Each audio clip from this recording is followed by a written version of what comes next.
Types of chemical reactions. Already in our earlier class, we studied different types of chemical reactions, that is, chemical combination and chemical displacement. In this session, we will learn few other chemical reactions like chemical decomposition and double displacement.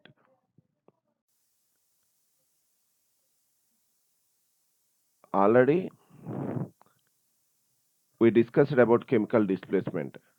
In this session, we will learn chemical decomposition. So, what are the materials needed for that one? Take the boiling tube, take small quantity of potassium permanganate and light the spirit lamp. Observe this activity. Light the spirit lamp. Hold the boiling tube with the help of the test tube holder. Light the spirit lamp and heat the boiling tube gently. Observe the changes that are taking place while heating. See, I am heating potassium permanganate with the help of the spirit lamp. Observe this carefully. Some fumes are evolved. Observe this carefully. A gas is evolved. See this.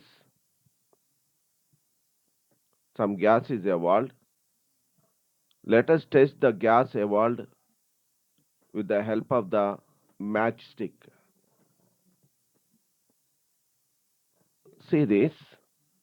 I am introducing the burning splinter into the boiling tube when the gas is evolved.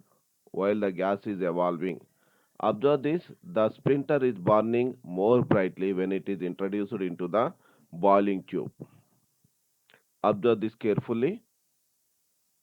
See the change. See, it burns more brightly when it is introduced into the boiling tube. See this reaction. What is happening here? When I heat this potassium permanganate, single substance decomposed into two or more substances. During this process, oxygen gas is evolved. So, how can we say the gas evolved is oxygen? See this. A burning splinter, when introduced into the boiling tube that consists of oxygen, the splinter burns more brightly. So, with this, we can say that the gas evolved is what is that? Oxygen.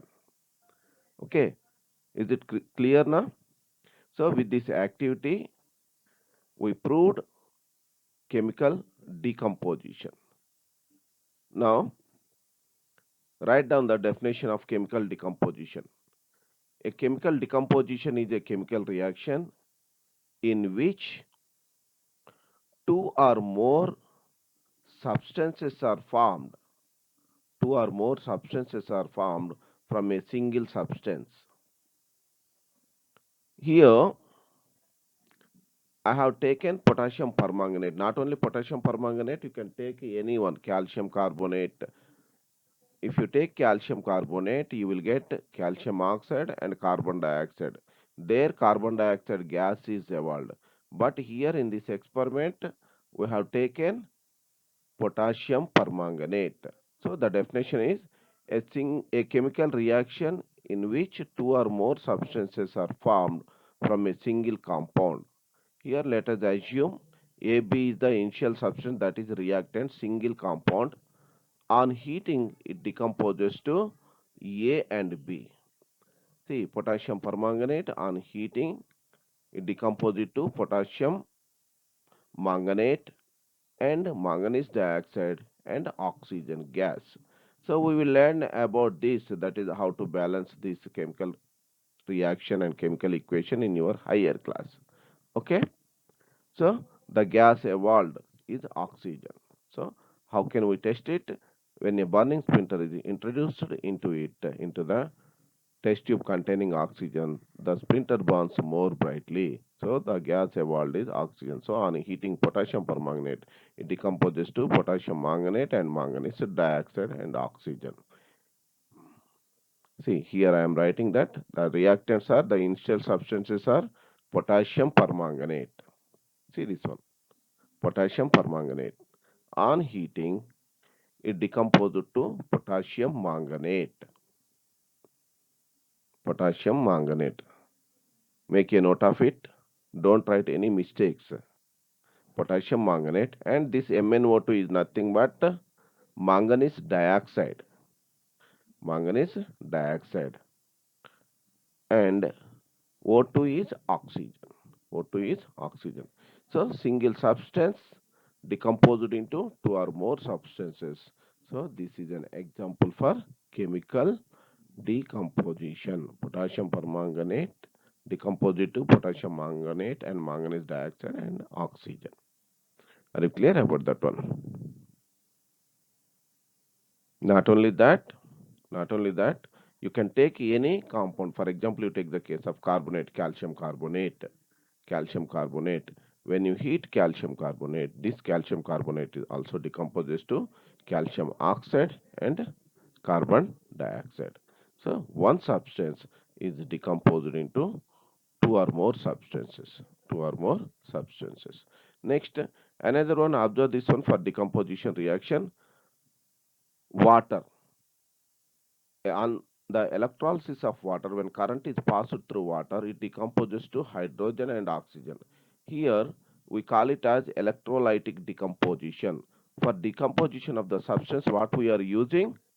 We are using electricity. So, by sending electricity through water, water decomposes to two substances, that is hydrogen and oxygen. Two elements are formed. This is also another example for chemical decomposition. So chemical decomposition is done by heating and by sending electrolysis, by sending electricity. Next one, you take the case of silver bromide. When silver bromide is exposed to sunlight, observe this one, when it is exposed to sunlight, silver bromide is generally yellow in color. When it is exposed to sunlight, it decomposes to silver and bromine. A black color substance is formed. So, for the decomposition of silver bromide single substance, we are using sunlight. So, this is known as photoelectric decomposition. Sorry, photoelectric decomposition. That is photochemical equation. We call it as photochemical decomposition. Photochemical decomposition, electrochemical decomposition, thermochemical decomposition. If you heat the substance for the decomposition, it is known as thermochemical. If you send electricity to decompose the substance, then it is known as electro decomposition, electrochemical decomposition. If you use sunlight for the decomposition of a substance, then it is known as photochemical decomposition. Photochemical decomposition. So, chemical decomposition can be done in three ways. One is thermochemical decomposition, means by sending heat and by heating the substance. Second one is by sending electricity. The third one is when exposed to sunlight. These are the three methods of decomposing the substance. Thank you, children, for watching my video. If you have any doubt, please post to my channel. Don't forget to subscribe to my channel. Thank you.